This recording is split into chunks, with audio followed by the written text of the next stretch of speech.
Guys, alam mo nakakatuwa kasi dito sa airport, habang naghihintay kami ng flight namin, yung oras, maraming tao dito. Tapos may nagbigay sa akin si Madam, biglang lumapit yung gusto ko daw ng pasalubong. So binilihan niya ako ng kape at saka yung mga parang chicharon na gawa dito sa Jinsan. Kaya maraming salamat. Punta na natin, kunin ko na.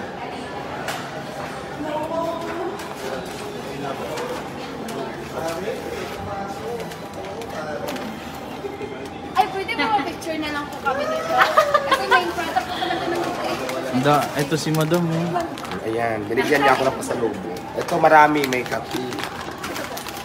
Saka ito. tuna ni Charoy. Tuna si Charon palang tawag dito. Di ba, capital city, Jinsan, tuna capital city of the Philippines. Kaya may mga chicharon tuna pala. Ito matitikman na natin. Bigyan ko kayo. Kaya syempre maraming salamat kay Madam. Ayan, binigyan niya ako. Hi! Welcome to Jinsan. Siya ang nagbigay nito. Ang bait ni Madam. Maraming salamat. Ma'am, anong pangalan niyo, ma'am? Julian, hello sa mga nurses sa around United Kingdom. Ayun, si Ma'am Julian. Makikipagsapalaran ulit. Si Madam nagpakasyon lang dito sa Pilipinas. Nagkasabay lang kami sa airport. Pabalik na naman ng UK. Maraming salamat, Madam. Na-appreciate ko po yun. No worries.